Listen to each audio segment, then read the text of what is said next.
Всем привет, с вами я Гоша, и я продолжаю рубрику «История костра». Вторая серия. И эта серия очень будет длинная из-за того, что я буду рассказывать историю об неком Джефф the Киллере. История может содержать пропуски, потому что я ее не до конца запомнил. Ну что ж, давайте начнем с истории, как все рассказчики начинают, как там мальчик выжил, короче. Начинаю. Однажды проснулся, и окно у меня было закрыто. Потом я посмотрел на дверь, там было 2 глаза. Это был Джефф the Killer. Он напал на меня. Я пытался отбиваться, кувыркался, отбивал его удары ножом. Зашел папа, и Джефф метнул нож в плечо папы.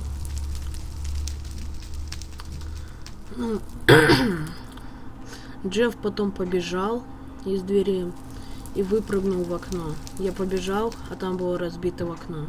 И я видел, как Джефф the Killer отдалялся от моего дома. А теперь приступим к истории. Я сейчас быстренько включу такую волнующую музыку. Очень быстренько. Правда говорю.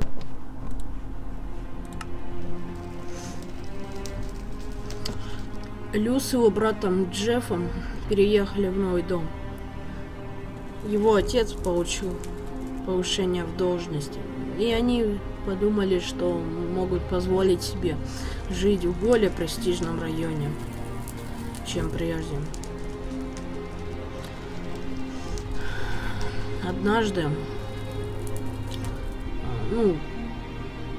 Однажды пришла их соседка Маргарет.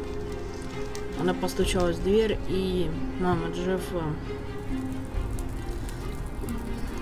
открыла дверь и спросила: «Вы кто?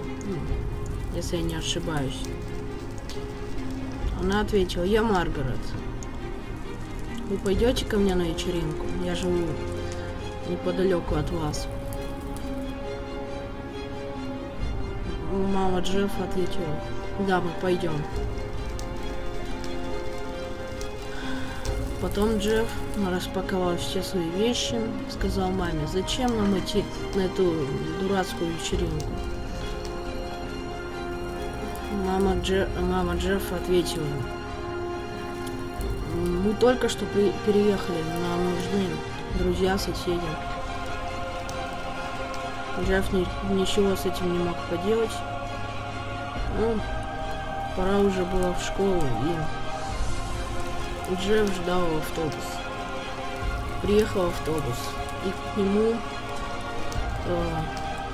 возле него проехали Рэнди с его парнями. Рэнди сказал: «Опа, у нас новое мясо».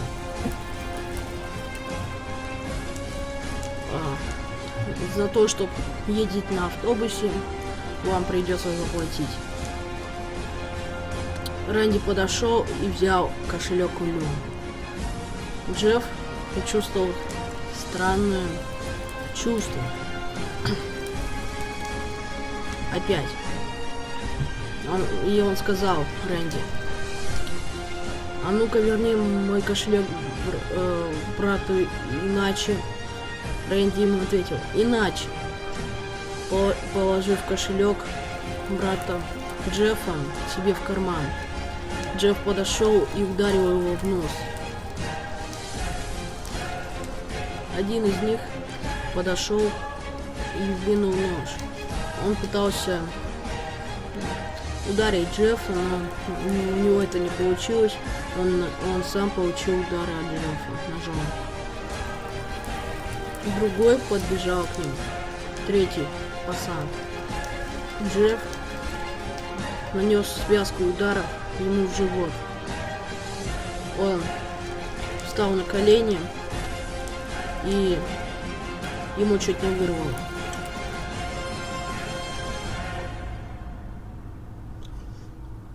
На следующий день приехала полиция. Джефф спустился, и там стояла его мама. Мама Джеффа сказала Джеффу: сынок, это все правда, ты избил тех парней. Он признался полицейским. Потом спустился Люс на Джон и сказал: нет, это я сделал. Полицейские направили пистолеты на него и сказал ему: мальчик, не глупи, лучше выбрось нож. Он выбросил нож, и полицейские его увезли.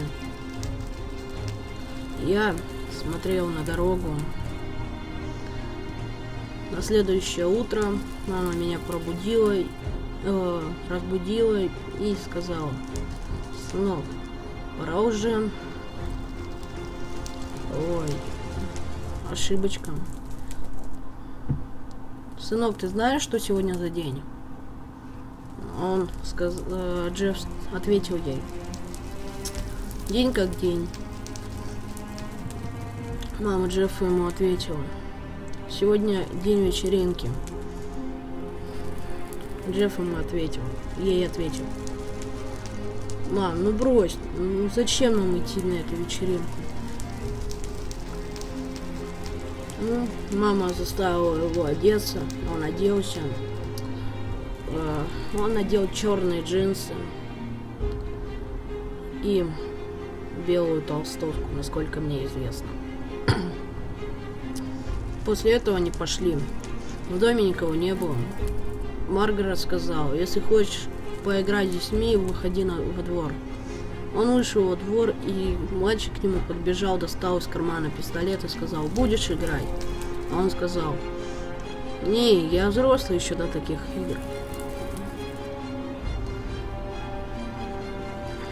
Взрослый я еще для игр. Блин, не могу никак сказать это. Я повторю. Я взрослый для таких игр, сказал Джефф мальчику. Мальчик сказал: ну пожалуйста. Ну ладно. Джефф стал стрелять по другим детьми, делая вид, что он играет. Потом ему реально это понравилось. Он поиграл немного, и Рэнди перепрыгнул в забор со своими парнями и сказал: мы приехали тебя отомстить. Как там тебя, Джефф, да? Джефф не испытывал такого чувства, как раньше.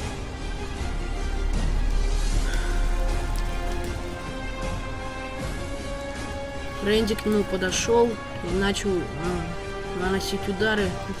Парни тоже, люди Рэнди тоже наносили удары ему. Но и Джефф еще не валял дурака, тоже смог несколько ударов сделать. Потом он вошел в дом. Рэнди взял алкоголь и разбил его на голове Джефф. У него было все лицо в алкоголе, в крови и в осколках. Он испытал это странное чувство, подошел к Рэнди и ударил его в сердце. Рэнди чуть ли не умер. Потом Джефф сел на него и начал наносить еще 10 или даже 20 ударов по сердцу. И вот последний вдох Рэнди, и Рэнди мертв. -1, как говорится. Он побежал наверх.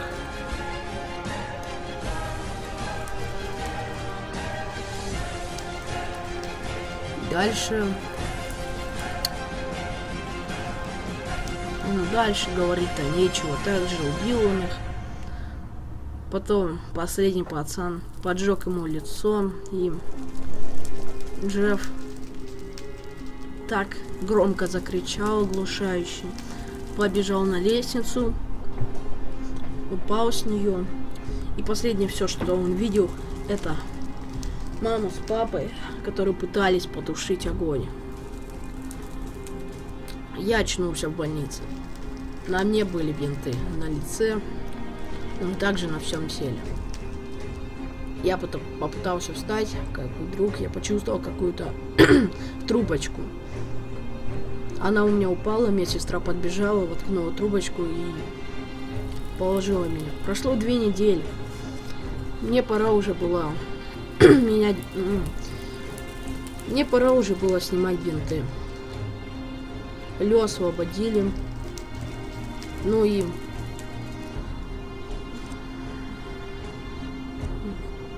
бинты сняли. И у Джеффа было странное лицо. У всех не было даже слов. Потом Джефф встал и побежал к зеркалу. Посмотрел на свое лицо, улыбнулся, и к нему подошел Лю. Лю сказал ему: «Джефф, все не так уж и плохо». Джефф ему ответил: «Да, все просто прекрасно». Засмеялся он. Потом мать заставила его одеться. Вся его одежда была очищена от крови. Потом они поехали домой, не подозревая того, что это был последний день жизни.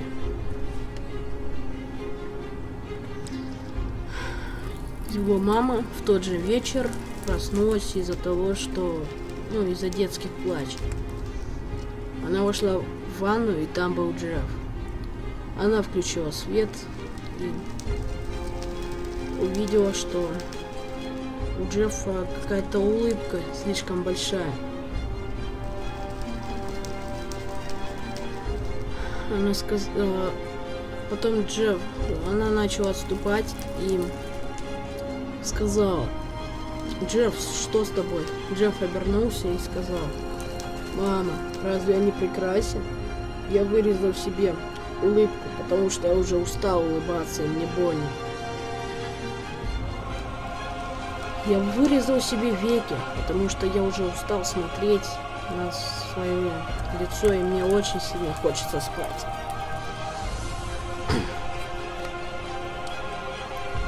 Потом она в конечном счете подошла к двери. Джефф сказал: «Что такое, мама?» Точнее, что случилось, мама? Она сказала: ничего, я сейчас позову папу, чтобы он посмотрел на твое новое лицо».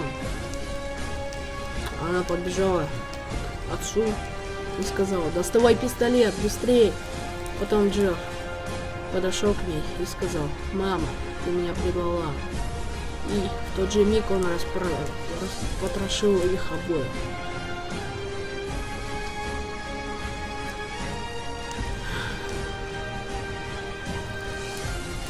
Лю услышал какие-то шумы. И попытался заснуть. Он заснул, потом он почувствовал, что кто-то наблюдает. Это был Джефф. Он разглядел его и чуть ли не заорал.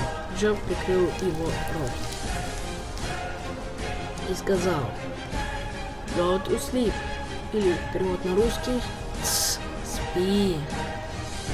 И убил его.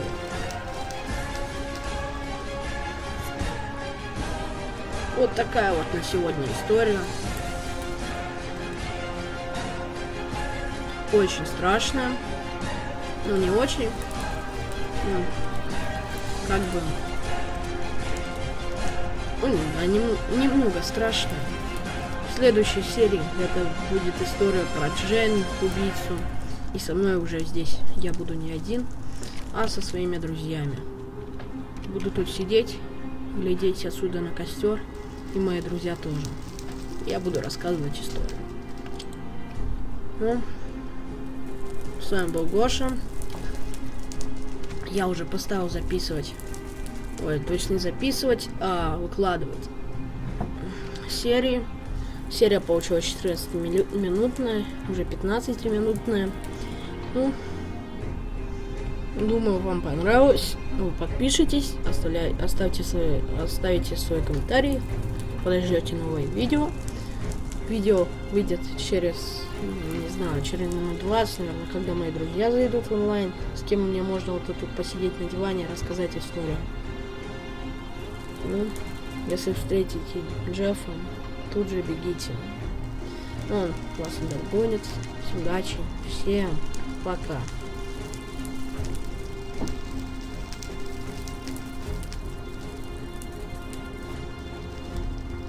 Джефф?